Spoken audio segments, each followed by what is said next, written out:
It's showtime, folks. Welcome in. Chasing Big Joe, 1025, 1063, the game here on this Wednesday. Hope you're having a wonderful start to your day. I'm Chase McCabe. He's Big Joe Dubin, Dr. Crane, Nick Frazier on the ones and twos. What's up, JoJo? Chase, how are you, buddy? Well, how's that drive in today? Oh, it was something. Yes. So I think I've said this before. I live out there a little bit, not the boonies, but I guess a little bit country is what you could call it. You're a little bit rock and roll, but my road, is very curvy and everything. And I was leaving this morning, same time I usually do. I'm driving down my driveway. I have a long driveway, and I look and I see a car sitting there, and I'm like, that's odd. And then I kind of look again, and I realize that there's a line of cars and they're not moving, not even a little bit. And so I go, well, I have two choices. I can go sit in that with everybody else, or I can turn around and just go do the show from the home studio. And so that's what I elected to do. Of course, about 10 minutes ago, it all started moving. But all right, we'll see you in about 20 minutes. No. Just going to do the show, and then I'll come in after. So there was a wreck out your way this morning. I saw it. I was like, I wonder if it's going to affect Chase or not. And of course, it affects you. Did. And it's a thing in our city now. We've talked about this. One accident somewhere is going to back up that road and 4 other roads, and it just goes on and on and on. But thankfully that you're able to broadcast from the homestead.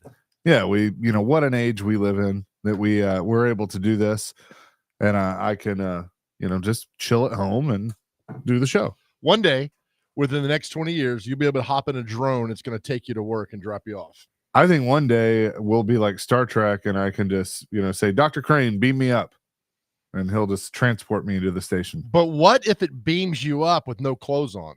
Like Spaceballs? Something like that, yes. You're like, I'm good. Yeah. I'll work from home today. No, I don't think I'd like that very much. All right. I don't think my coworkers would like that very much. Yeah, we're correct on that. So yeah, there's that. The Predators back in action tonight against the Vancouver Canucks. A little bit of a late start, 8:00 start tonight at Bridgestone Arena. So if you get there at your normal time before a 7:00 game, you're going to be there. You're going to be there early, and that's okay. But just remember, it's at 8:00 start. We're gonna have Steven Stamkos join us here in just a few minutes. Stammer. Yes, yeah. That is his. Let's just start calling them all by nickname. Stammer. What's the nickname for McLean? Johnny Mac. Mickey. Macker. What'd you say, Dr. Crane? Mickey. Okay. Not on board with that one. No. Your best effort there. Going back to the drawing board. You just completely shot that down. Hey, we're brilliant. Hey, I'm proud of you because Chase is not you, Dr. Crane. He got all excited. I'm proud of you every day, Dr. Crane, because you do an amazing job. But Chase is working from home, and he's got like the gear on, like the 1025 shirt on. I mean, he's like dressed to give a presentation in front of like 500. I'm proud of you. Had that been me, I might just have a ragged t-shirt on, but well done. Well, I mean, look, I was dressed to go to work, so I was ready to go. I mean, the plan was to come in. Well, with that Ebola, we're glad you stayed at home today. Well, before I came on the show, I ate a bagel, and I think I had a little piece stuck. So that's what that was. Oh, where's the bagel from? Did you make it to McDonald's? No, I had my kitchen. I had bagels in my kitchen. I actually, as a single man, actually do cook. So what's the last thing? What's the best meal you've cooked? Exactly. No, I'm thinking bagel bites. The other night I did like a pasta with chicken and broccoli and mushrooms. Oh, nice. Yeah, so that was pretty good. Proud of you, Dr. Crane. Did you test this? Did you test his pasta? I did not. You have to. No. You have to go through Dr. Crane for the taste test. Okay. Ate a roast last night. Did you? I did. Was Don Rickles there? No. Okay. Just me and Nani. Well, how about we pause the food conversation and we say hello to our first guest. Steven Stamkos is on the line with us. Nashville Predators forward. They're back in action tonight against the Vancouver Canucks. Steven, how you doing? Good, guys. How you doing? Doing fantastic. I know that Anaheim was obviously not the ending to the streak that you all wanted, but have a few days off now to kind of regroup. What has the few days off been like to help you guys just kind of get a little bit of a rest? I know you've had some practice as well.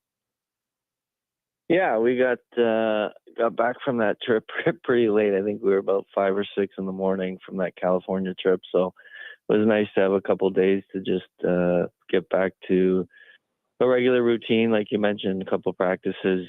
You know, when you're in a stretch like we've been in, there's not a lot of time to get on the ice and work on some things. So again, like you mentioned, not the end of that trip that we wanted to. So we had a few days to straighten some things out. Looking forward to get back on the home ice tonight. Do you feel like overall that you guys are playing to the level that you want to? I know you did have some games in there that were wins that you had to come back and you really had to battle. That shows kind of the perseverance that your team has. But overall, do you feel like things are starting to shift in the way that you want them to?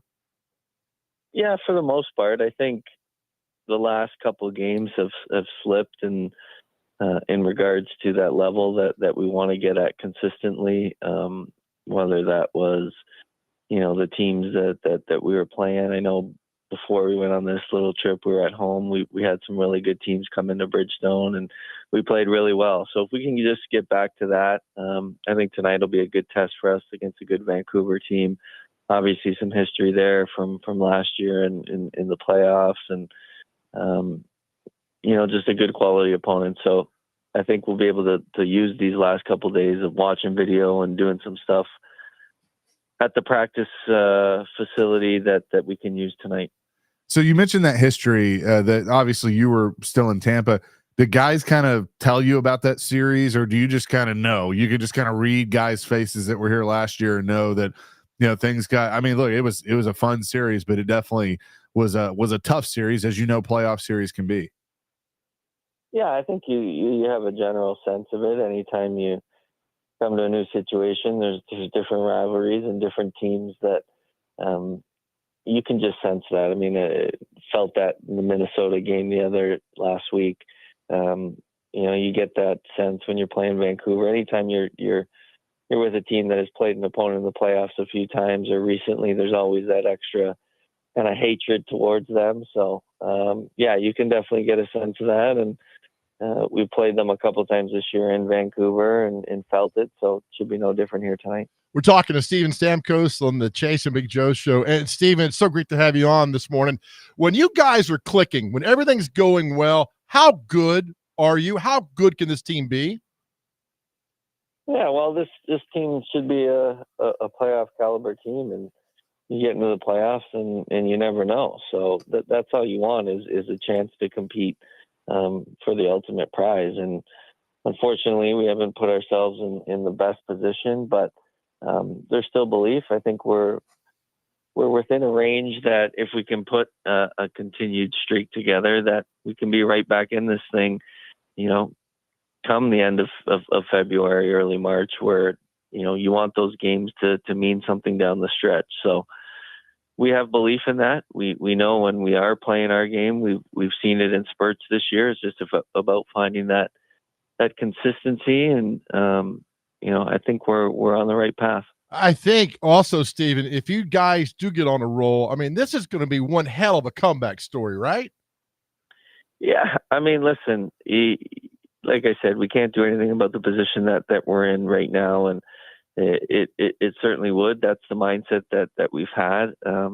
We've had some tough stretches this year, especially early on. And who knows, maybe it's one of those years where you learn those tough lessons. You go through that adversity at the beginning of the year and it just makes you better for it. So, of course, that's the end goal. We love to have that type of story and we'll work towards it.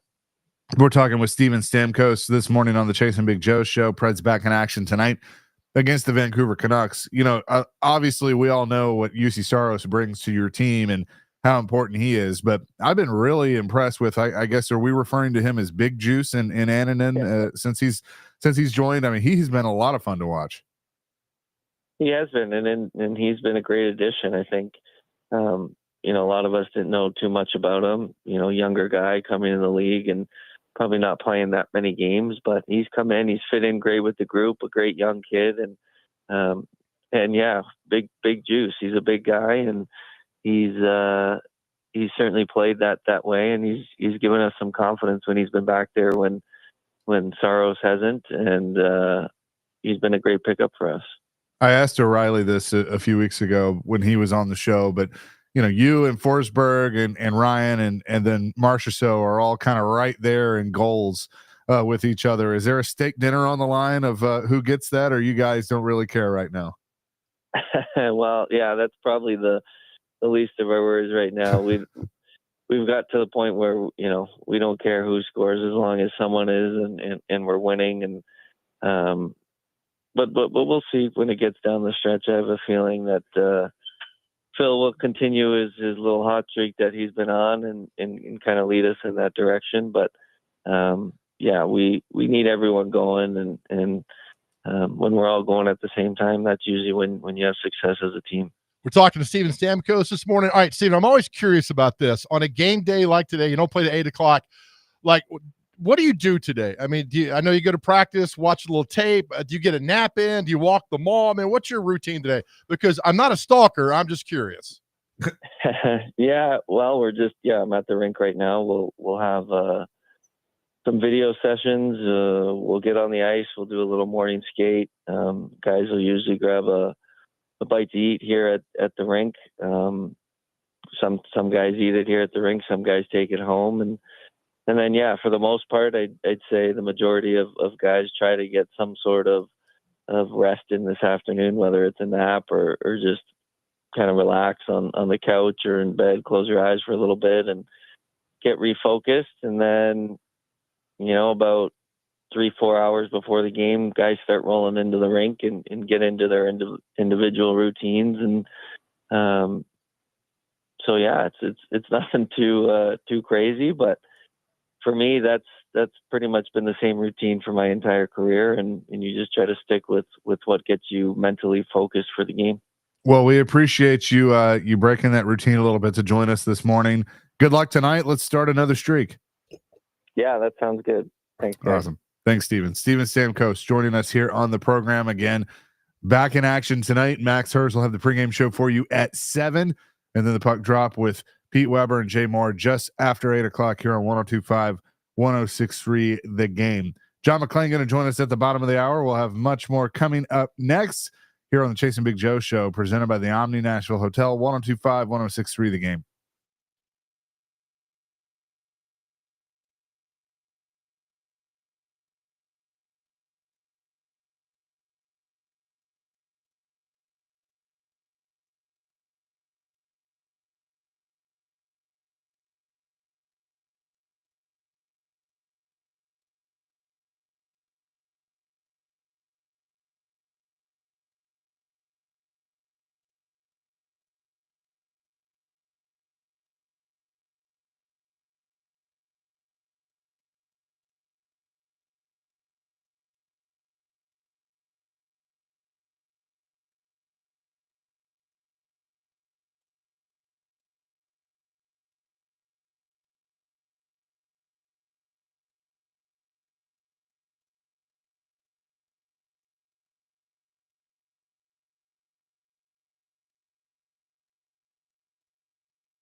Jason Big Joe, 1025, 1063, the game here on this Wednesday. Some Van Halen bringing us back. Great song. Appreciate Steven Stamkos for joining us with the Preds in action tonight. Always good to catch up with him. Joe, it looks like Kellen Moore is going to be the last coach that gets hired. It seems like the Saints closing in on him. Oh, yay. If you're a Saints fan, that sounds like a great hire. Yeah, I don't know about that. He called plays. Let's make him because you call plays does not make you a good head coach. Let's get that out of the way. We have evidence. Well, Brian Callahan never called a play in his life before he got here to Tennessee, but it doesn't, that's why I always go back to the John Harbaugh hire for the Ravens in 2008, because they're like, oh, he's a special teams coach. What does he know? He's only been there 17 seasons, won a Super Bowl and everything else. So I don't know. I'm sorry, Saints fans. I used to be one of you until I hopped off the bandwagon many years ago. It's just going to be another rough year. Well, and here's the interesting thing. So that means that Mike McCarthy is going to take the year off. You know, that Big Mike, as Jared likes to refer to him as, is going to take the year off. So right now, he could be in a position that he's kind of like Vrabel was, is, the next coaching cycle, he's going to be sought after. Because look, I can sit here and think what I want about him, and I didn't love him in Dallas and all that stuff, and Robbie didn't love him in Green Bay. He did win a Super Bowl. Yeah, yes, it was with Aaron Rodgers, but he still has that on his resume. And so teams are going to look at that and think that that's, a good thing. The question is one of those teams going to be the Tennessee Titans? Because, you haven't been that high on Brian Callahan. There are a lot of others that haven't been that high on Brian Callahan going into year number 2. He's going to get a chance at year number 2, but I do think the pressure is going to be on. We know that this ownership, this regime doesn't have a whole lot of patience. Rand Carthon got 2 years. So if things don't show improvement, is it safe to say that Callahan would be out? And is McCarthy somebody they'd look at? Absolutely. You go back to where you first met and where you spent time with. These guys were all Packers, like you just said. They spent time together. And, this is not their head coach. I mean, it's not you can frame it however you want, but Brian Callahan's not the one that they brought in. He's not their coach. And barring going, I think you have to get to the play. You go 9-8, don't get to the playoffs. I think he's done. I think this is a wasted year for the Tennessee Titans. I really do, because there's nothing there foundationally wise that's going to show me you're going to improve on 3 wins. There's nothing. Hey, this real quick. I found this interesting, Chase, that the Pro Bowl guys are starting to bounce out of the Pro Bowl left and right. There's an interesting one is not going to do the Pro Bowl. And I found, let me get your thought. I'm not a conspiracy theorist, but I am a conspiracy theorist. It says another change in the Pro Bowl, Pittsburgh Steelers guard, whoever, is taking over for Kansas City's Trey Smith right now. So I know Trey's going to play in the Super Bowl and all that stuff, but we're going to start hearing more and more about Trey Smith after the Super Bowl, things that happen. For some reason, I think he's a guy right now that's number 1 on the radar because of who they brought in at GM. For some reason, man, I think this is going to be a guy that they're going to go after immediately. If he's not, there's a problem. Like, yes, he should be. Yep. I mean, if you're, you come in and, you know how this works. Like, you're hiring a coach or you're hiring a GM, they come in with a list, like a wish list, and sometimes it works out, sometimes it doesn't. But, you can sit in a room, like, you can't do this publicly because that would be tampering, but you can sit in a room behind closed doors and go, all right, when you look at this offensive line, what do you think? What do you need to, what do we need to do? And he's going to go, yeah, Trey Smith.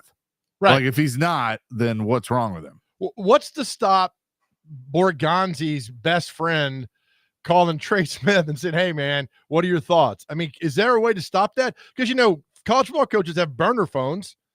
Sure. There's that rumor that James Franklin had a burner phone in his daughter's name that he used to call. I mean, that was the rumor for a long time. So I think they'll know a lot about this going in, but I think that would be so good to bring Trey. He's developed just a great guard in the National Football League, and just to bring him in here and plug him in at right guard, man, and then go rebuild that line is more important to me than anything else that the Titans are going to do. Rebuild that offensive line, make it one of the best in the leagues. And you can by drafting well. You got some pieces there, but you need to bring in another piece, and Trey Smith will be that guy. We got a text from Ricky that he thinks that the Chiefs will probably franchise tag Trey Smith. There is a possibility of that they could use the tag on him, but time will tell. Thanks for ruining our topic here, Ricky. Yeah, thanks. We'll parachute out of that. We need some parachute topics. Is Pete Rose in the Hall of Fame? Come on. Jordan or LeBron? What do you think? Coming up next. Oh man. So McCarthy, obviously there is a connection there with Brinker because they were all in Green Bay at the same time. I'm going to throw a hot take at you. You referenced John Harbaugh earlier. John Harbaugh was what before he was a head coach? Special teams coach for the Eagles. And the reason that a lot of people kind of thought that would work is because the special teams coach does what? He touches every player on the team. The Titans just hired a guy that I think is going to be a head coach. I really do. I thought he was going to be a head coach. He was an interim head coach when Fisher got fired with the Rams. I think John Fossil is going to be a head coach. And I mean, who's to say he's on a 2-year deal? You've already kind of thrown it out there that if Callahan were to get fired midseason, he'd be the interim guy that you go to. Who's to say he doesn't get a chance?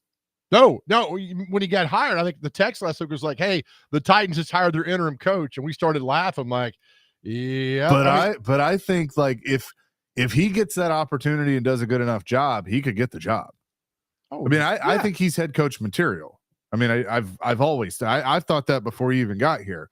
I like his makeup. He's had really, really good special teams. Like you said, the special teams coach touches the entire team, basically both sides of the ball.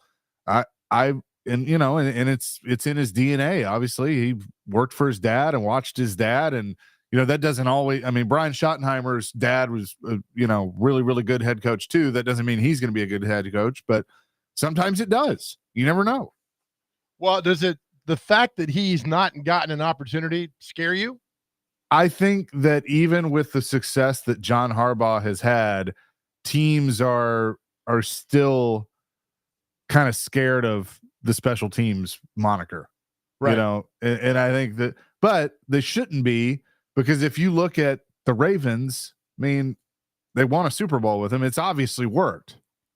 So, true. Let me ask you this. Say the Vikings, right? All right. Say the Vikings are bad and they hire a head coach. And we're here listening like, they hired, Bill Smith.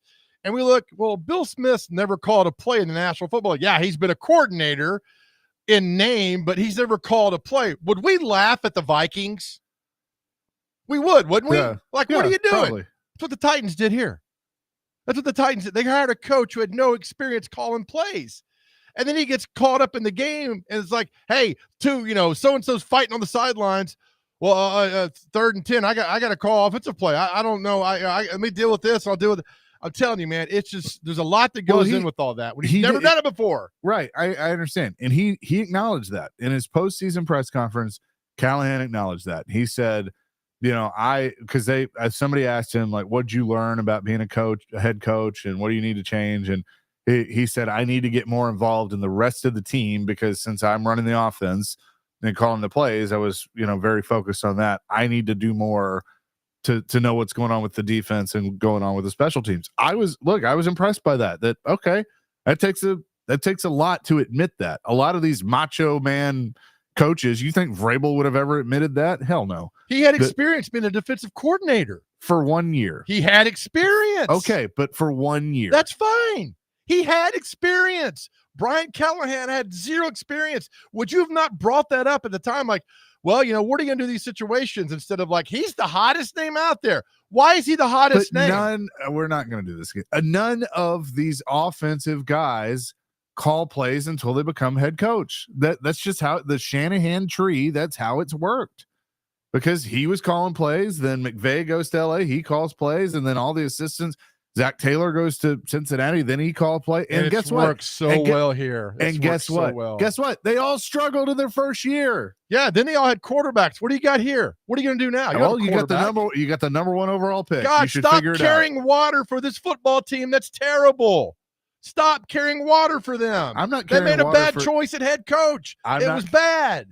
I'm not carrying water for anybody. I'm just pointing things out to you. Whether you want to listen to them or not, I don't care. And we I'm just saw pointing 3 and things out. 14. And don't blame it on Yeah, Strucker. they were terrible. You think Titans fans, oh, well, we struggle. He's a first-year guy. Pat on the back. Titans fans are mad. They're mad. They're pissed off because it's terrible. And that was a terrible hire. We spent 2 segments yesterday talking about me getting another team. You think I'm not mad? I hope you are. But don't bail on your team now when, we got to give this guy another chance because we might win 5 games next year. And if we're lucky by 2030, we might win 7 games. Yay, Titans. Matt from Bad Nashville. hire, bad decision, clean house. You clean house already. Why not go ahead and pick the final nail? Clean house. Bring your guy in. It's not that difficult. You run the show now. You got all your buddies here. Clean house. Matt from Nashville, 615-737-1025. That's our phone and text line, driven by WilsonCountyHonda.com. Not only did we hire an offensive guy who never called plays, we fired an established coach to do it. And Jonathan has referred to you as Booty, the Chase and Booty show. That's all right, man. Chasing Booty show. That's the show that comes on after midnight. Yeah, I was about to say. That's on Cinemax. Coming up next, John McClain going to join us. We'll get his thoughts on this and much more around the NFL, including the Super Bowl being set. Chasing Big Joe, 102.5, 106.3 The Game.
Chasing Big Joe, 1025, 1063 The Game on this Wednesday. Continuing the football conversation now with our favorite, John McClain. HoustonTexans.com is where you can find his work. John, we're a little feisty today, so just get ready. How you doing? I'm always feisty, and I'm doing great. Thank you for asking. I want to start with this. John Fossil was hired, Bones Fossil was hired as the special teams coach for the Tennessee Titans. The news got out last week. They made it official this week, along with some of the other hires that they brought on. I have always had a very, very good, thought on John Fossil. I've been very impressed with him. I thought he did a really good job with the Rams. He then took over as the interim head coach when Jeff Fisher was fired. He did a good job in Dallas, had one of the best special teams, and now he comes here.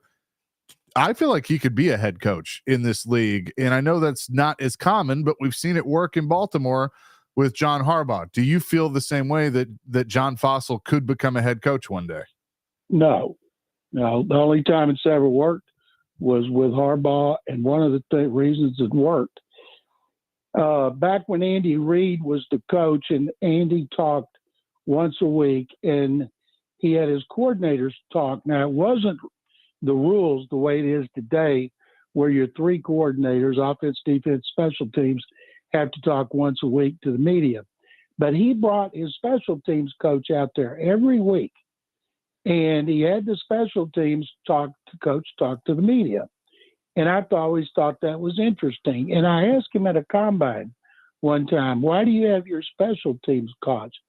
He said, because I think John Harbaugh is special, and I think he's got a chance to be a head coach, and I want to get him out front of the media so they can see just how special I believe he can be. And, of course, he was right. Dave Taub of the Chiefs, people have said that about years, but one out of the history, that's just not likely on Fossil. Comes from a great background, Jim Fossil, head coach, and the Titans should just be glad they got him for special teams because he's one of the best going to a team that might have been the worst. It looks like Kellen Moore is going to get the last head coaching job that's open with the Saints, meaning Mike McCarthy is going to sit out for a year and then look at it next year to try and get another job. If you're Brian Callahan, should you maybe be a little bit concerned about that, knowing that half your front office has connections to the Packers and to McCarthy way back when? Well, first of all, he's not sitting out. He's been sat out. Well, fair. He's been told he's not getting the job. So he says, I'm going to wait till 2026. Now, you never know what those guys thought about McCarthy. They may not have liked him. So I think that's the farthest thing from their minds right now. They're hoping that everything turns around and the Titans are improved. And it's got to start at quarterback, of course. And I do believe they will draft a quarterback because I believe when all is said and done, that Shedeur Sanders and Cam Ward will be among the top-rated picks. This thing about we won't pass up a generational talent. And then everybody, oh, my God, they're going to take Travis. They're going to take Carter. No, why would anybody reveal their secrets? They're not stupid. And it's lying season.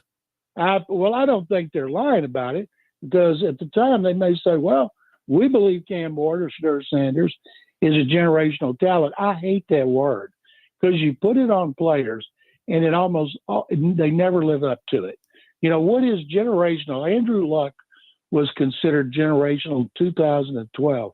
The best prospect to come out at quarterback since John Elway in 1983. And then when Trevor Lawrence won the national championship as a freshman, he was considered generational, whether he has not been because of him, his team, the changes in the coaching staff and the front office, they have not done him any favors. So it's a hard thing to put on a player. And you don't see many position players called generational. And if you look at Travis Hunter's receivers, is he generational? No. Is he a cornerback generational? No. It's generational because he did both, and it's doubtful he's going to do both in the NFL. So they're trying to figure out what position would he be best playing. And if he's smart, he'll want to play receiver because they make a whole lot more money right now than the cornerbacks do, although they're not underpaid. Having done this for so long, I have a feeling you have a pretty good BS meter. And working with Floyd Reese, like I did, listening to some of these guys talk, like Mike Borgonzi did last week, I try and listen for certain things, and I felt like he won the press conference, but then he came on our station and he said a lot of stuff, but he really didn't say a whole lot. And I can remember walking into the combine with Floyd one time, John Robinson's first combine, and we're sitting there listening to John talk, and I look over at Floyd, and Floyd's just chuckling, just laughing. And I was like, Floyd, what's so funny? And he goes, he's been up here for 20 minutes and he hasn't said one damn thing. And he goes, I'm proud of that. Like, I'm proud of him, because Floyd was good at that. So do you kind of pick up on that stuff then when you listen to these new GMs talk, and like you said, wanting to say get a generational talent and all of that, knowing that they're just going to throw stuff out there just to kind of throw people off? That's their job. Floyd only lied when his lips moved at this time of year, and we all knew it, and he admitted it. And there was a lot of times Floyd would go, I lied. And God, I've got so many great Floyd Reese stories. If you guys have sometime a whole 30 minutes for Floyd stories, I got some great ones. Anyway, but guys, he doesn't know what he wants to do. He hasn't looked at the roster thoroughly. He hadn't met the players. He's got so far to go. You talk in generalities, and that's the way you should do it. You got to talk a lot and say no. When Nick Caserio talks with the Texans, I have to take no-dos. And he goes on and on and on, and he says absolutely nothing. And then you get the transcription, and you're trying to go through it. Okay, Lang, no, not that quote. Let me see if I can use, no, can't use that quote. The only time he's been worked at man was his first one when he got hired after the 2020 season. And the other one after Aziz Al-Shire was suspended. And it was not that he was suspended. It was the way John Runyon, what he wrote about Al-Shire. Caserio just ripped Runyon to pieces. And we're like, my God, where has that been?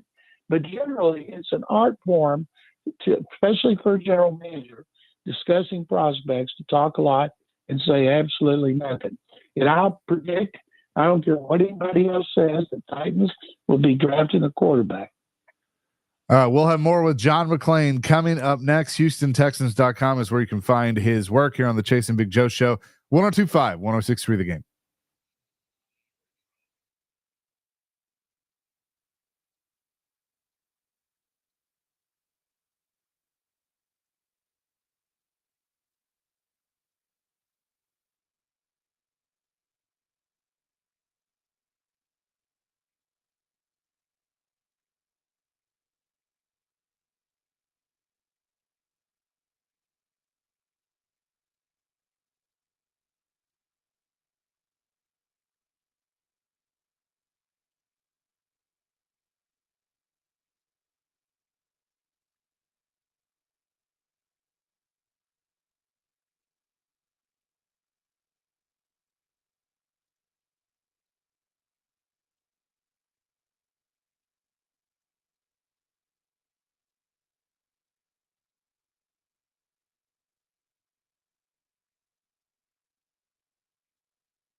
Chase and Big Joe broadcasting from the Busy Bee Plumbing, Heating, and Air Conditioning Game Nashville studio, home of the $99 yearly Beehive membership, where the buzz is always about great service. We continue our conversation with John McClain. All right, John, I got to ask you, we're talking about offensive coordinators, hiring here and there. Whatever happened to Eric Bieniemy? Eric Bieniemy got a lot of publicity from the media, and as guy's going to be head coach. And I remember at the time, Andy Reid was always saying great things about him. He should be a head coach and doing everything he could to push him, is because Andy wanted Mike Kafka, his quarterback coach, to be the coordinator. So Bieniemy has bounced around. I know people don't like to hear this, but it's what I was told, that he didn't interview well, and he had a lot of interviews. And now he's just moving around like a pinball trying to get a job. By the way, y'all asked about Kellen Moore. I think if he goes to New Orleans, it'd be a huge mistake. That franchise doesn't have a lot of talent. They got the worst cap issues in the league.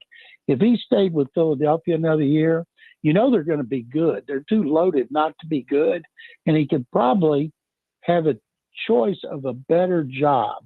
Because sometimes you go and you jump on the first thing out there, you get fired 2 or 3 years, then you're back to being a career coordinator.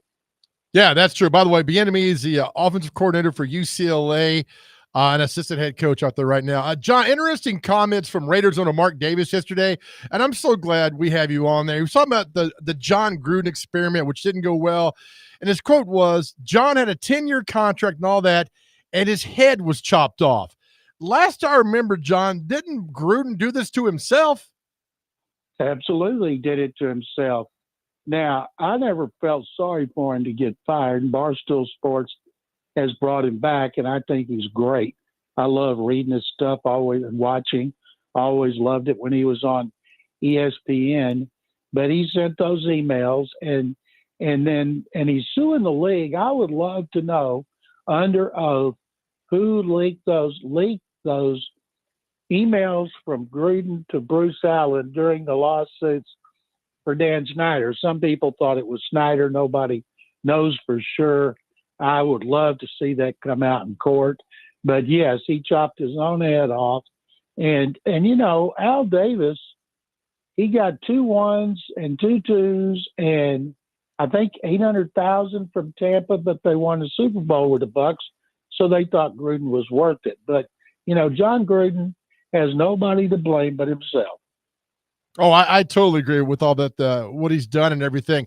John, reaction you think coming out of the NFL office after the game Sunday night? Everybody was talking about how the officials are giving the games to the Chiefs, and it's every week that they're getting these calls. Nobody else gets these calls because it's Patrick Mahomes. Does the NFL need to do some kind of PR tour to say, look, there's nothing going on here, or being quiet is the best way to do this? Because I'm telling you, John, Sunday night, that was social media was full of that stuff. Yeah, they need to not say a word. Let the people say whatever they want. The one that bothered me the most was the Josh Allen first down, in which the official who had an open view said it was the first down. The official came from the other side who had his back to it, and he overruled him. The mistake the NFL makes is having all-star crews for the playoffs and the Super Bowl instead of having a crew that's worked together all year. That way you don't have that. And I think that's on the NFL. Have a point system for crews, not individuals, and slapping them all together. It's like if you slapped an offense together for one game, how good would that offense be? And so I think that they should go back into having the best crews are the ones that get to do the playoffs and the Super Bowl. Talking with John McClain. So we were talking about Floyd earlier. Jared, who worked with Floyd, our afternoon show host, once wanted me to ask you, did Floyd ever admit about lying on Cody Carlson's contract? Boy, that's a great story. I had him by the footballs. All right, I'm going to run through this story. It used to drive Floyd crazy that I would get contract terms. Back then, they didn't leak them as predominantly as they do today, and I would get them. So one time Cody Carlson signed an extension, and I wrote it, and we're standing on the sideline at training camp, And he said, hey, you had the wrong numbers in Floyd's contract today. I said, no, I didn't. Yes, you did. No, I didn't, Floyd. Those are contract. No, you're wrong. He said, you don't believe me. You come up to my office afterward and I'll show you the contract. I said, okay, after I finish interviews, I'll come up there. So I did all my interviews. I may have gone to lunch. I can't remember. I went to his office. His assistant, Linda Greer, Floyd said, come on in, go in. Floyd opens this file, takes out the contract, lays it out for me, and he's showing me, and I'm like, damn, I messed that up. I got to correct that. He said, I told you got the wrong numbers. So the next day, I see Linda Greer, and she said, what in the world was Floyd in such a hurry to do before you came after practice yesterday? I said, what are you talking about? She said, he came in there sweating, said he'd been running, told me to drop a contract for Cody Carlson that said this, this, and this. I said, is that right? I said, she said, well, don't get me in trouble. Leave me out of it. So I waited until I saw him at practice that afternoon. I said, by the way, Floyd, I said, I know you run every day, but you don't sprint. You think you lost any weight yesterday sprinting back to your office and having a dummy contract drawn up on Cody? He turned red, and then he just turned and walked away. And I never brought it up again. And Floyd never accused me of having wrong numbers. But he never admitted that he never fessed up to it. No, and I never brought it up again. I just wanted him to know I knew. Oh, that is fantastic. So we know that this Chiefs Eagles matchup, we saw it a couple years ago. Do you think there's going to be more faith on the Eagles just because of, obviously they're different teams, but how they matched up before, or is this basically the Chiefs to lose and they're probably going to be the first to three-peat? Well, I would never bet or pick against Patrick Mahomes. I just don't. And I saw this stat a couple of days ago that Vic Fangio, one of the greatest defensive coordinators ever, is 0-8 against Mahomes. And that was including when he was two different teams that he was with. And so you just can't go against Mahomes. The Eagles' best chance to win is to run the ball like crazy and keep him on the bench and utilize every Jalen Hurts' running ability, everything. One of the things we don't appreciate about the Chiefs, Jim Spagnuolo, the great defensive coordinator, one of the greatest ever. He has great game plans. And when there's clutch situations, he dials up exotic blitzes that they've not shown on tape. He's just brilliant. But they got some really good defensive players. Besides Chris Jones, their great tackle, and George Karlaftis, their best pass rusher, they got a lot of good defensive players, and they play great. And I think they don't want the Eagles to get to the 1 yard line for the tush push because nobody can stop it with Hurts. But there's just no way I'm picking against the Chiefs. And people act like it's such a big deal to win 3 Super Bowls in a row. Yes, it is. But that's not the only 3 championships won. Vince Lombardi won 5 in a row with the Packers. So once they get that one, if they do, then they can start talking about the Packers. Gonna be a fun one for sure. John, appreciate it as always. We'll talk to you next week. Guys, my pleasure. Thank you very much. Hope you have a great day. You too. John McClain joining us here on the program as he does every Wednesday at 9:30. And you can find his work at HoustonTexans.com. Chasing Big Joe, 102.5, 106.3 The Game.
Hour number 2, Chase and Big Joe, 102.5, 106.3, The Game on this Wednesday. He's Big Joe. I'm Chase McCabe. Dr. Crane, Nick Frazier behind the glass. Hope you're having a wonderful day so far. You can weigh in on anything we're talking about at 615-737-1025. That's our phone and text line, driven by WilsonCountyHyundai.com. Joe, I had to read this real quick. Sure. 1137 says, are y'all certain that that was Cliff on the line snoring, or is that actually Rand calling from the team flight home?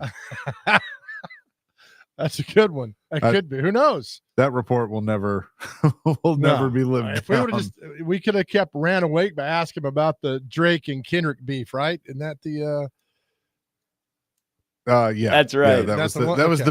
the big topic that everybody wanted to know about, to go?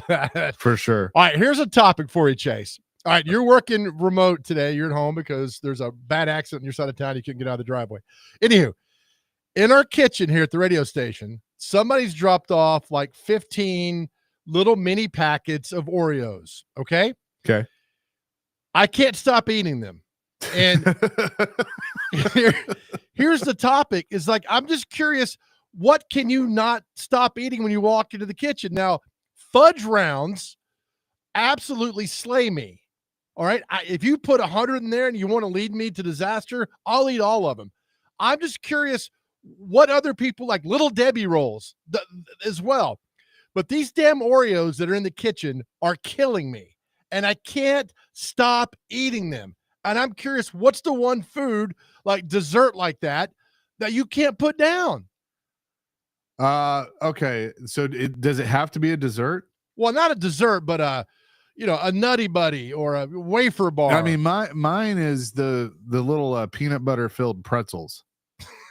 Never like, thought I about can't- that. I'll eat one, and it's like I'll eat half the bag or container or whatever they're in. I But- can't stop. That's the why can't we stop? Why We have can't no I? self-control. Right. And I'm trying to be healthy, but I think I've eaten 6 of them in there this morning, and I can't stop. Dude, that happened to me the other day. I was at a friend's house watching the football game, and somebody brought cookies, and they tasted like cookies and cream ice cream. Oh, And I had one, and they were, gooey and chewy and everything. And I had one, and I was like, I'll have another. I had to walk away. I couldn't stop. It's like the clown in the movie It. Come down here to the gutter, and I got something for you. I swear to God, if he put fudge rounds, he's got me, and I'd die happy because I'm chasing fudge rounds. You'd be like Homer. I'm just curious what other people do More. because, yeah, right. Give it to me. I mean, and the Nutty Buddy, the wafer bars, I can't. Somebody had those in not too long ago. They're gone in 10 minutes. Gone. You remember the Simpsons Treehouse of Horror episode where Homer gets sentenced to hell, and the devil's like, you like donuts? How about all the donuts in the world? And he eats them all. That's right. He's like, more. I'd really, it's something like, oh, you have self-control and you got to walk. It's almost impossible. And don't say you do it. It's like when people bring Krispy Kreme donuts here. I mean, you got me. You've got me. I'm going to eat those. But these damn Oreos, Chase, I don't know who dropped them in there, but I think there were 16. I think now there's 5 left. If my math was correct when I came back from the break. 1382 says Chex Mix. That's a good one. Oh, yes. 1137 says the Little Debbie Christmas trees. Thank you. Yep. Those things are deadly as well. Brian says Dots pretzels more addictive than cocaine. He's probably right. Cheetos puffs. Open bag is an empty bag. Yeah, because you're That's like, from Byron. Byron's like you're eating air. Yeah. I mean, you're just like eating air, and you can't get enough of eating air. Yep. 3337. Any kind of cheese sticks, cheese spread, nacho cheese, just a piece of America. It's so true. But getting the cheese spread, you can actually get in the refrigerator, take it or wherever you have it, and spread. With these Oreos, I just grab it and rip the bag open and consume. Patrick says 100% has got to be oatmeal cakes. I could eat 50 a day, and thank God I can't. Best show around, Patrick. Thanks, Patrick. Oatmeal cakes are probably second. Is that what Saban always liked? The Little Debbie I think oatmeal so. cream pies? Yeah, he did, didn't he? Yeah. Yeah, you can't stop. Let's see. 1978. Due to recency bias, my answer is a king cake. If there's one in the kitchen, I'm in the kitchen. It must be a New Orleans person. Yeah. Let's see. 8586. Oatmeal, no bakes. I think he means cakes. Oatmeal, no bakes. I don't know There's what that that means. non-bake oatmeal. Oh, You is just that like what mix it is? with water, I think, or What the and you hell's just- that? I don't know. You mix like peanut butter and oatmeal and you eat it. Like people do that How's that healthier than just eating the regular oatmeal cake? because people have that perception of if you just eat peanut butter and apples, it's a healthy little snack. You know, and I read today where damn Coke Zero's worse for you than a damn Coke. Oh yeah, Yeah. What's going on here, It tastes man? worse too. Just put it on the label. It says this is not good for you. Drink if you want. That's the same thing with these fudge rounds. These will not help you in life, but eat if you want at your own whatever. And I'm gonna eat them. Fudge rounds used to be a quarter at the convenience store. Now they're like $1.50. So they got it. They know supply demand consumers want this, and they put it to another level. Some places they're $2. I'm not doing the $2. When they were a quarter though, that was all me. Our text line is blowing up on this. So Dylan says, if I see a bag of Airheads, I'm going to eat them until my tongue is every color of the rainbow and my stomach hurts. Oh my gosh, yes. Let's see. Wes in Clarksville says, I swear they put something in them to make you addicted to cookies. Probably. Yeah, and I don't care. What about Fig Newtons? Okay, you know what? I used to like those a lot when I was younger. Right. I haven't really eaten them much as an adult, but I mean, I don't mind them. I think they have the strawberry Fig Newtons. Yeah. I mean, just might as well just pump that into my vein. It's just you can't put those down either. I mean, they know what they're doing. Do you have something that like you were obsessed with and would like eat compulsively and it made you sick one time, and so now like the smell of it makes you just gag, you can't do it anymore? Yes, I came home drunk one night in college and I consumed a whole pan of green bean casserole. True story. If I smell or somebody brings up green bean, I think I've told you this before. If I Yeah. hear the word green bean casserole, I get sick. I get physically sick thinking about that because I was so drunk and that green bean casserole had been in there like for 2 weeks and I ate every Oh. single piece in there and I was sick for like a month later. I will never, ever, ever eat green bean casserole again. Oh, mine's tequila. So, you know. Oh, come on. What tequila ever do to you, man? You can't blame tequila. No, I will tell you this story. So I was in college. I was I don't know, probably 22, something like that. And I'd gotten dumped, and so I was just bummed out. And my buddy came over and had a bottle of Jose Cuervo Gold, and we drank the whole thing and paid for warm, like just taking shots of it. And yeah, woke up the next day and hated life. And I like I can't like the smell of tequila, just I start going like, just can't do it. So you don't drink it at all anymore. Well, I can do it in a margarita because it just hides it enough that I can handle it. But even Okay. if like I drink a margarita and I burp and you know you have that tequila burp, it's just like Oh, that's great. But don't you damn blame tequila for your problems, buddy, because that's the best. Neil Walker on Twitter says Reese's. They are pure evil. yeah. I love Reese's though, but they're addicting.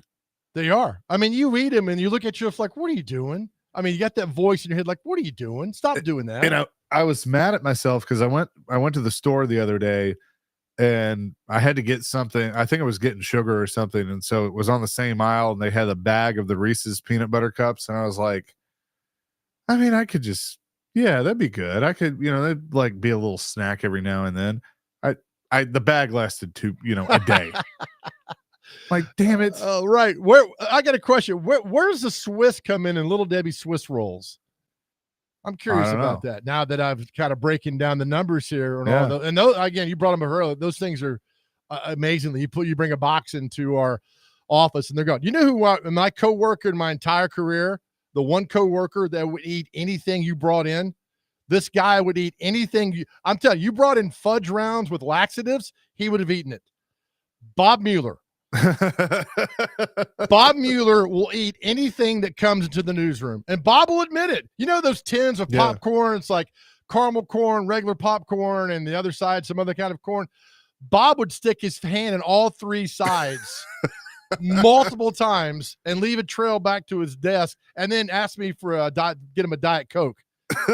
True story.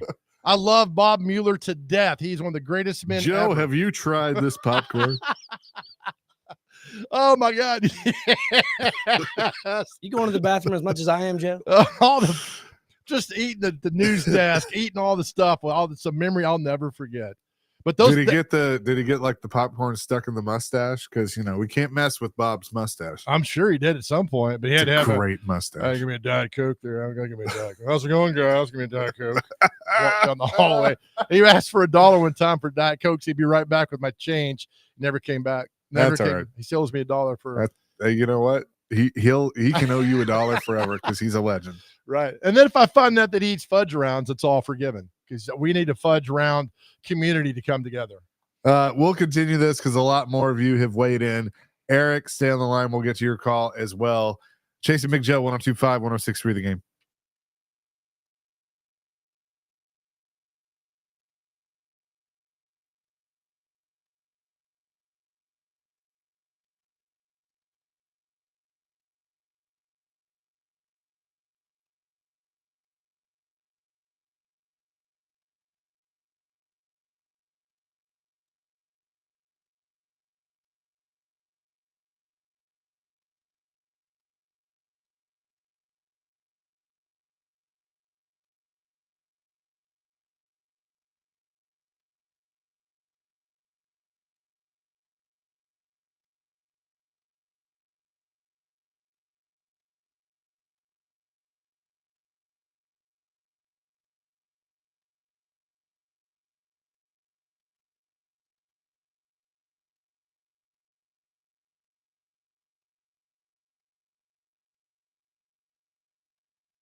So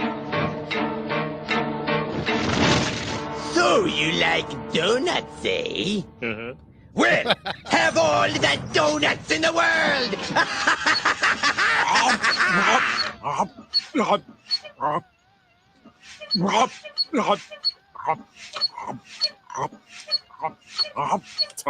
More. I don't understand it. James Coco went mad in 15 minutes. I love how the devil is Mo. All right. Oh, that is so good. Hey, real quick, right now, I'm not kidding you. RFK Jr. is doing his confirmation hearings. He's going to be wants to be the health secretary, and he has a quote right now that says, "If you want a McDonald's cheeseburger, a Diet Coke, which my boss loves, you should be able to get them. If you like Twinkies, you should be able to get them. But you should know what the impacts are on your health." That was posted 2 minutes ago from RFK Jr.'s confirmation hearing in Washington, D.C. So that's not a topic for us, people. This is a topic everywhere. And I forgot about Twinkies, and we just need to move along from Twinkies. Twinkies, anytime I see anything about Twinkies, I think of Die Hard. Sergeant Al Powell. That's He loves right. Twinkies. That's his thing. Let's go to the phones, driven by WilsonCountyHotDay.com. Eric has been waiting patiently. I think he's going to call you out, Joe. What's up, Eric? Yeah. I'm going to get to my food in a minute, but Joe, I love it when you do celebrity birthdays and you point out interesting facts about celebrities. But there are two celebrities over the last 2 days, one on Monday and one yesterday, that there was some facts that you left out. The first one is not a major deal, but James Cromwell, you forgot to mention that he was the character Stretch Cunningham on All in the Family, Archie Bunker's best friend. But the other one, I'm ashamed of you, is Barbie Benton. There were two big facts about her that you failed to mention. The first one, she was involved with Hugh Hefner and was a Playboy bunny. But before that, because that shot her to superstardom, one fact that you omitted, do you remember what it is, or do you know what it is? From You're Barbie Benton. I get her and Adrienne Barbeau confused. That's my problem. Yeah. You're going to kick yourself when I tell you. Okay. It has a Nashville connection, and you didn't mention she was on Hee Haw, which was taped here in Nashville, and you failed to mention it. So you pride yourself on mentioning stuff that has Nashville connections. Look it up. She was on Hee Haw at the early 70s before she got involved with Hugh Hefner, who, of course, she became a Playboy bunny. But those are two things.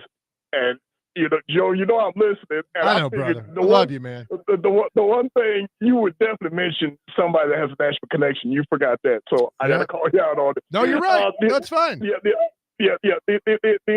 Mine, for me, they don't make them anymore, but it's the sugar wafers. It was the orange cookies with the cream. When I was a kid, I would love wolfing those down. They don't make them anymore. But now, of course, the big thing for me coming up is the Super Bowl party. And I go to Super Bowl parties. Sometimes they serve one or the other or both. But if I'm in around where the toothpicks that have meatballs on them or cocktail weenies, I'm in trouble because I would wolf down the whole plate if I could. I know I can't do that, but I'm definitely going to the Super Bowl party a week from Sunday. So if anybody serves like the meatballs with toothpicks or cocktail weenies, big trouble. I will wolf down the whole plate or whatever it is if I could. Noted. Guys, I'll get those are good. Y'all take care. We'll talk to you again soon. Thanks, Eric. Our friend Ricky Merritt's having a Super Bowl party. He better get those rolled up weenies ready for Eric. Smoked rolled up weenies there, Ricky. You better get on that. Yeah. He's that's gonna be a fun party. It will be. I'm excited. Dr. Crane's going. Bring good. Twinkies. Yeah, we'll have Dr. Crane, what has slayed you in all this? You've kept quiet. Yeah, my grandmother during Christmas time makes these cookies. They're Italian cookies. They look like snowflakes. They're called pizzelli. It's like I'd say it's like an ice cream cone wafer, except just in flat form. And man, put powdered sugar on it. It's unbelievable. I could eat. It was actually I brought them in one day for the both of yous, and yeah, for the both of yous. I forgot about that. Yeah, they're very good. Pizzelli. Yeah. Pizzelli. Yeah. Sounds like something you take when you got an earache. Yeah, it does. Pizzelli. Okay. This fixes a good stomach hunger for sure. Now, can I walk in Publix today and say I need pizzellis? Yeah, I think they do sell them in small stores. I believe you can get them, anywhere. I don't think they're all year round, but I think you can get them during the winter months for sure. Okay. During the holidays. I'll have to check that out then. Pizzelli. But I'm a sucker for a Kit Kat. I mean, Kit Kat, Snickers, any of that. I did try to stay away from. Kit Kats. There's a video that Joe sent us this morning about a Kit Kat that I'll send you. We'll see how you feel. Oh my God, that's right. Oh, If it's gonna ruin my Yes. experience, yeah, we'll I don't eat know if I Kit want to Kat see again. it. Yeah. Kit Kats are deadly because they're just so small, and you eat 30, you feel like you've eaten none, so you eat another 30. Yeah. Give me a break. I hope RFK Jr.'s not listening to this show right now. He would not be happy. He might be. You never know. He better be. He's a If he- fan. yeah, if he wants the pulse of the world, he would be. I will say burnt bread is another guilty pleasure of mine. That's Yeah. that's not a dessert. Burnt bread. Listen, Yeah, burnt bread, if you have it on like pizza crust or whatever, it has extra flavor to it. And I just love it. I like slightly burnt popcorn. Like when I Yeah, pop that's good. popcorn, like Yep. have some that are a little burnt. I always think that's good. Yeah. And then put a little extra salt on the top or Yeah. extra cheese. Yeah, Yeah. unbelievable. Yeah, that's good. That's a good call. We're really coming up with some stuff right now. Again, all started by whoever dumped the mini Oreos in the break room, which I think now are all gone. And I didn't eat the last 5, but I did contribute to 6 of those that were disappeared. And I know better than this. I know better than not to eat that, and I can't stop. Look at it as a positive way, Joe. You go to the gym every day. So But it cancels each other out. go right? again. I don't know, but I know better than that. I know better not to eat that. I know better to walk away from fudge rounds, but I can't do it. It's all about self-control, and sometimes we have it, and most of the time we don't. True. You're so correct on that. Chris Massaro, MTSU athletic director, is going to join us next. What's going on with the Blue Raiders there, JoJo? A big, huge event. I mean, a huge event happening February the 13th that everybody's invited to down at one of the coolest bars around. It's for the MTSU NIL Collective. A lot of schools are doing this, but MTSU is bringing out some big guns, and we'll talk to Mr. Massaro about all the good things happening on February the 13th. Yes, we will. We will do that coming up next. It's Chase and Big Joe, 102.5, 106.3, The Game.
Chase and Big Joe, 1025, 1063, The Game. We are broadcasting from the Busy Bee Plumbing, Heating, and Air Conditioning Game Nashville studios, home of the $99 yearly Beehive membership, where the buzz is always about great service.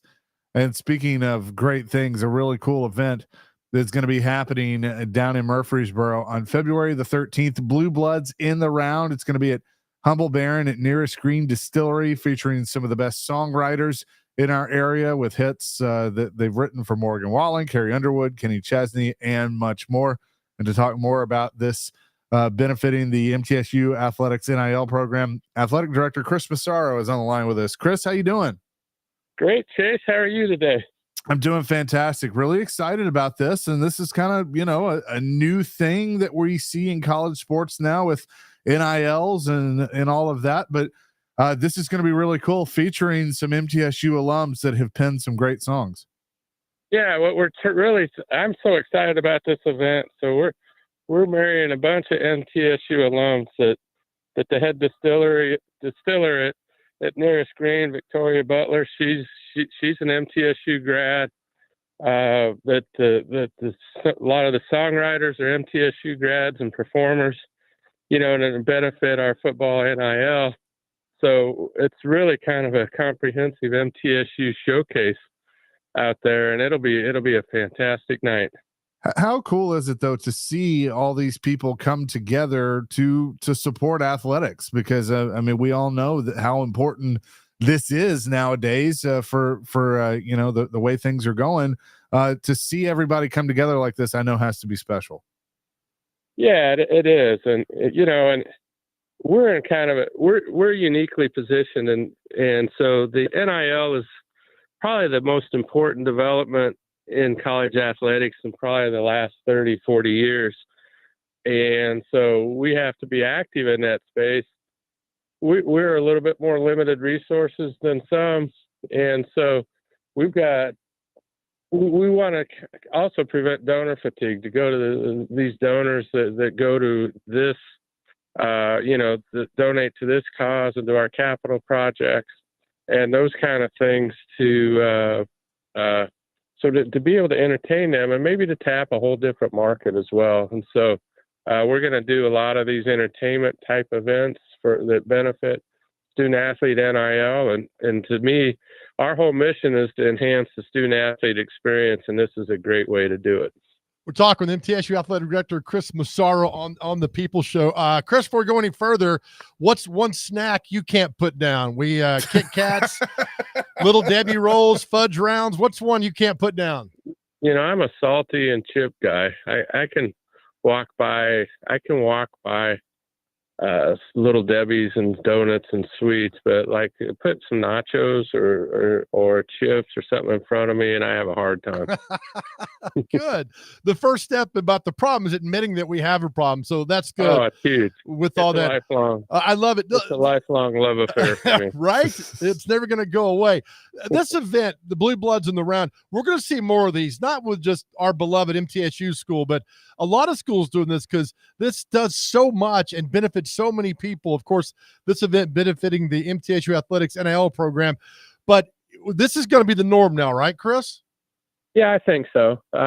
People are looking for alternative ways to bring revenue in and those kind of things. And you're seeing it across the board, even before NIL, this marriage of sports and entertainment, music and sports and those kind of things.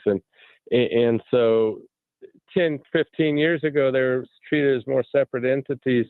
And now you're seeing it across the board. And that's one of our strengths is our location. We're right in an entertainment mecca of everything. So we as a school, we as an athletic department need to lean into that strength and for the next 10 years and really develop a solid foundation for us, marrying those elements. That's one reason I love your head football coach. It was not a factor of like, oh, look at us. It's like, let's get to work. Everybody's doing this. Let's get to work. Let's get the NIL going and all that. So when everybody's on board, we talk about this, Chris, pushing the same way, it makes it a lot easier what you're trying to accomplish. It does. It does. And so again, this is kind of new to a lot of people. Like, you know, how much does a right guard cost? You know, and it's changed a lot of recruiting philosophies where, you know, geography used to maybe be the number one component in recruiting, and now it's not. You know, and you're seeing some of the geography lines getting wiped away. Another thing that we're looking at is we used to have a lot of different uniform combinations because we felt that gave us a nice little niche with recruits. Well, now that they don't care as much about the uniform, because there's other priorities that are more important to the prospective student athlete.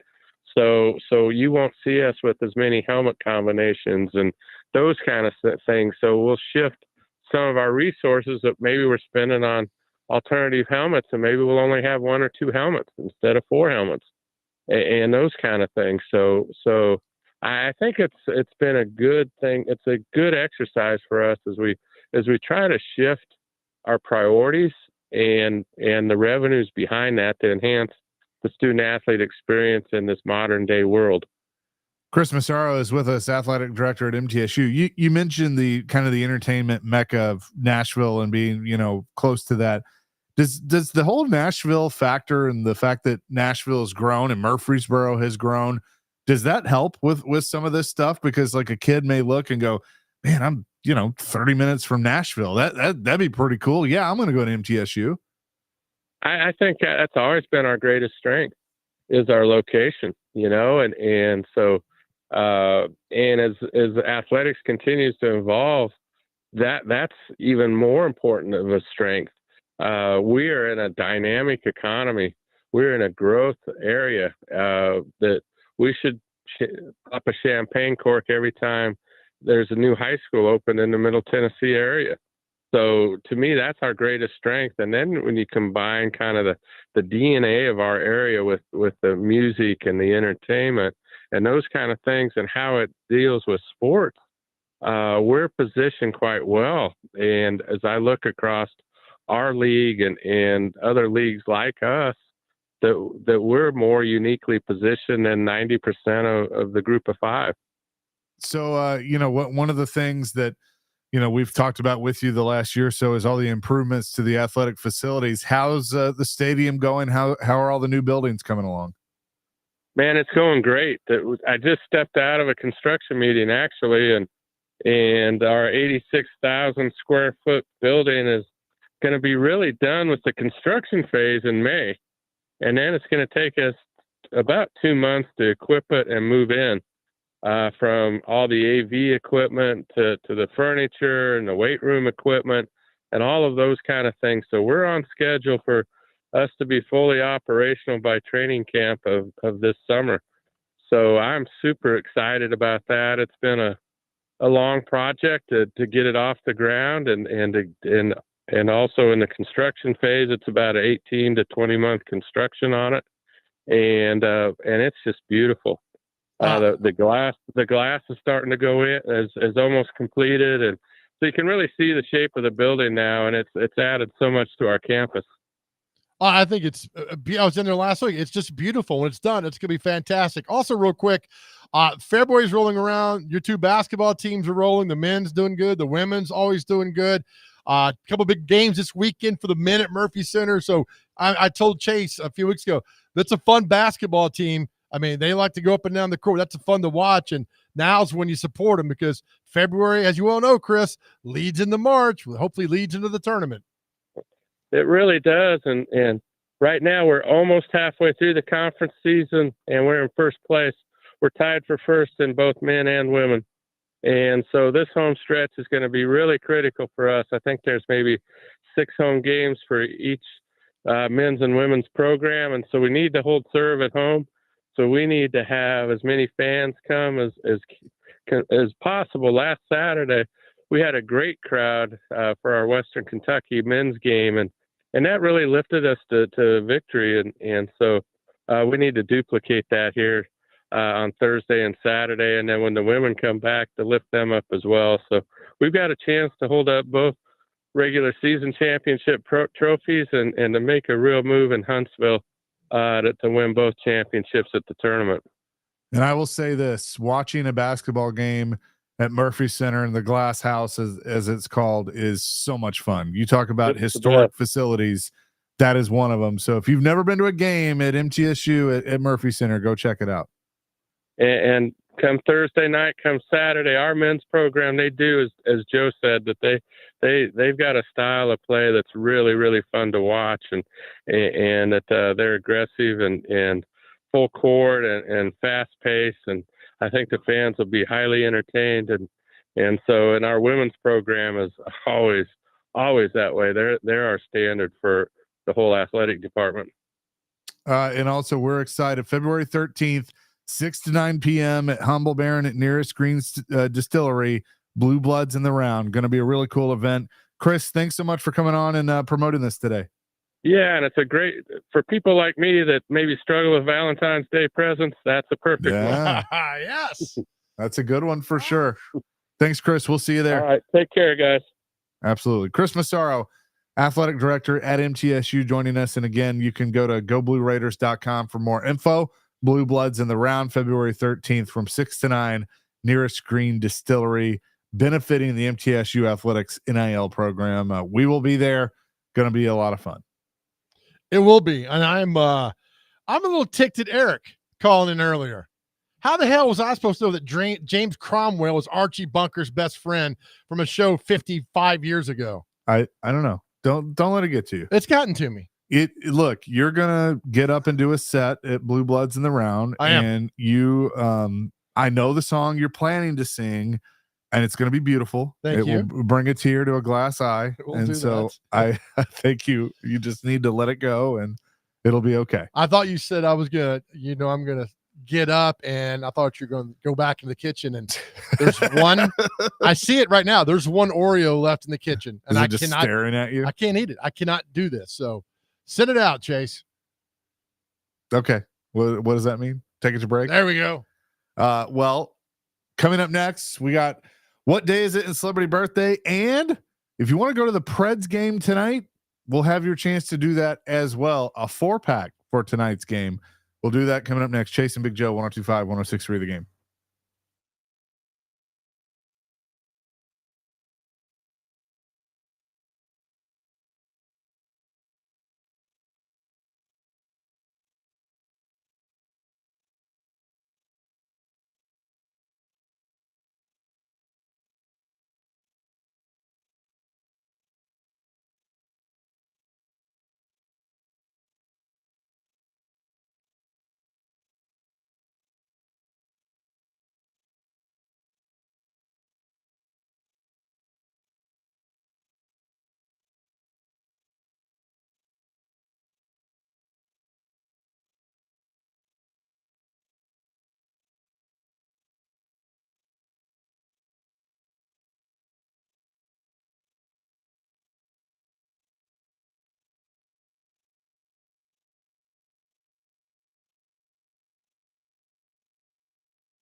Chasing Big Joe, 1025, 1063, the game here on this Wednesday. Hope you're having a great day so far. We'll have your chance at the end of the show to win a 4-pack of tickets to see the Preds and the Vancouver Canucks tonight at Bridgestone Arena. Plus, you get 4 University of Tennessee Preds hats as well. So be listening for your cue. Do not call yet.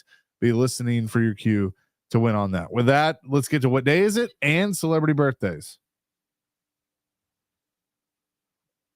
All right, gentlemen. First on the list we have is Chinese New Year. So, enjoy that. Are you laughing because I'm calling you gentlemen again, Joe? No, I'm laughing because you sound like you're, at the 17th green at Augusta. I can't help Jim it. Nance here. Oh, man. It's Chinese New Year today. Next, next on the list we have Curmudgeon's Day. Yes. So That's us. That's Paul Koharski and Joe Rexroad. You can hear them in the morning. next we have is Free Thinkers Day. Don't do that. It's dangerous. Yeah. Uh, Oh, this is awesome. It's gnocchi day. It says it's Argentina, but it's actually Italian. Gnocchi, it's like a potato pasta. You can make it on the back of a fork. I call it the poor man's food because all it is just ridges on the back of the potato pasta. And you can put it into sauce, put it into fettuccine sauce, whatever. It's delicious. I think it's great with pepper and Romano cheese or Parmesan cheese, whatever you prefer. It's great. Say it again, the name? Gnocchi. It's Gnocci. a lot of people call it the wrong thing. Yeah, like gnocchi or Gnocchi or nochi or no. Yeah, Nice. Okay, I'll check it out, pal. but it's good. You've had it. I've had it. I've had enough of you. All right. I've had enough of you. Continuing National Carnation Day with the flowers. Nice. National Corn Chip Day. So Christmas sorrow and his chips. There you go. Yeah. I look Fritos, corn chips, like them. Love 'em. Doritos. Now that I'm thinking about it, I could eat a whole Doritos are good. bag. Yeah. Whole bag. National Puzzle Day. So if you like to go into the newspaper and fill out those little word puzzles, have at No, it. that's crossword puzzle. Yeah. Still, it's a puzzle. Is it puzzle like board, like throw 1,000 pieces out? No, the picture it's showing is in the newspaper. Okay. Word All right. puzzles and so Dr. forth. Crane, tell the truth, because I can just picture it now. You and Nani sitting at the table putting a puzzle together. I'm not a big puzzle guy, but crossword puzzle. When I was Okay. probably from the ages of 4 to 12 to 13, I would hang out with my grandparents and do crossword puzzles at the table. Yeah. Okay. I bet she's probably like, Nikki, what's a 5-letter word for jerk that starts with a C and ends with an E? Thank you. You were about to call him Dr. Crane. Sorry. Hey, Dr. Crane. I'm so sorry, Nick. I apologize. That's okay. Sorry, Nani. We love you. She loves the show. Okay. One of these We days, love I'm her. gonna get her to talk with you fellas. Okay. Oh, we need to have Nani on the show. So next we have is Seeing Eye Dog Day. So I guess Those are important. yeah, those are very important for those. That Just don't need it. pet them. You get yelled at. Really? Yep. Yeah. Didn't know that. Yeah. Yeah. Just Well- ask first. That's all I got. Okay. All right. Good job. All right. Time for celebrity birthdays. You got to get these within 2.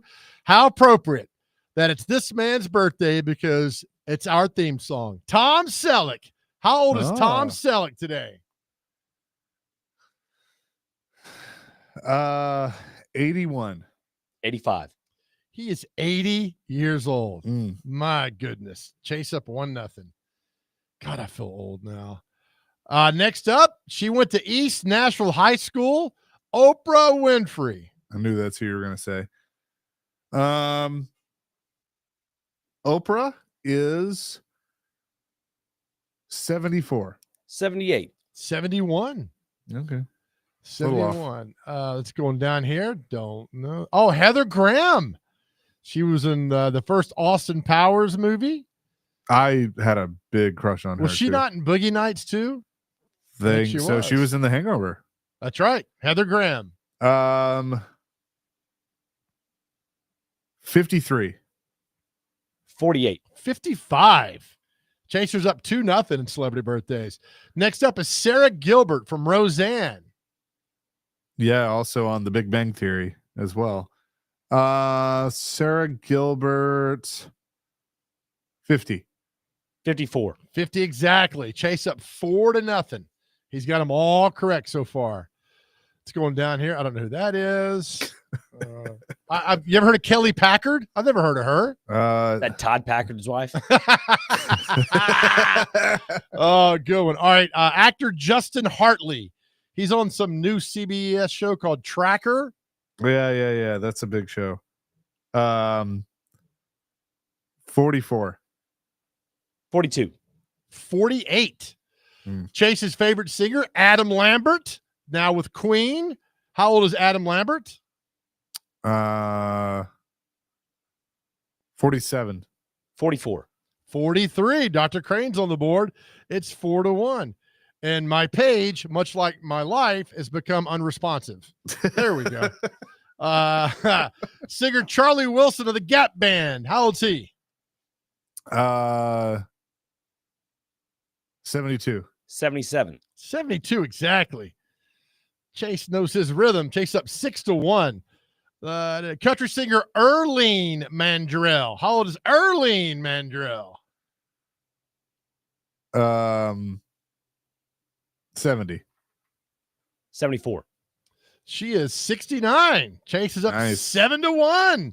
Nice. Actress Judy Norton was on the Waltons.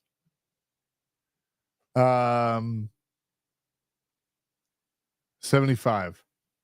80. 67. Going down here, see a few more that we got here. My goodness. Some of these people I've never heard of. Country singer Eric Paslay. He had a couple of hits. Don't know what they are. Country singer Eric Paslay. 64. 60. 42. Huh. All right. Diver Greg Louganis, who hit his head, didn't he, at the Seoul Olympics, I think, in 88? Was Seoul in 88? Yes. Good Lord. I'm going to say 62. 65. 65 exactly. It's 7-3. Former Dodgers Yankees second baseman Steve Sachs. Remember, he got the yips. He might have been the first baseball player to ever get the yips. How old's Steve Sachs? He was also in the Homer at the Bat episode of The Simpsons. That's right. 60. 58. 65. Dominic Hasek, hockey player. The Dominator. Dominic Hasek, I'm going to say 54. 52. 60. Dang. Aeneas Williams played quarterback in the National Football League for about 28 years. 60. 75. 57. And our final one, former Memphis Grizzly player Mark Gasol. 44. 48. He is 40, and that's it. Chase, you win 7-3. This is Chase's week. He's hot. Sorry, I hit the wrong button. What? That's what I meant. That first sounded like you've been to Taco Bell this morning. Good Lord. No, I couldn't leave my house. That's why I'm here. Wow. All right. This is, we're just going to make this simple. Caller number 4 will win a 4-pack of tickets to see the Preds and the Canucks tonight at Bridgestone Arena. Plus, you'll win 4 University of Tennessee and Preds hats that will come with those tickets. Puck drop at 8 o'clock, 615-737-1025. Caller number 4, you win on the way out. Thank you there. We leave the show every morning, every time, and we mean this from our hearts. For guys out there, if you're struggling, going through some things, on your cell phone, you can dial 988. You could reach out. You could text. You could call 988. You can call us. We are here for you all the time. We understand you're going through some dark times. We've been there, and we made it out with the help of other people. We're here to help you. If you're going through something, please talk to us, because our world is a better place because you are here, and I mean that. If something happened to you, you'd be tremendously missed. As we tell you all the time, you are tremendously loved. And know this, we love you, and more importantly, God loves you. Amen to that. Peace, love, rock and roll. DVD from Bridgestone Arena coming up next. 102.5, 106.3. The Game.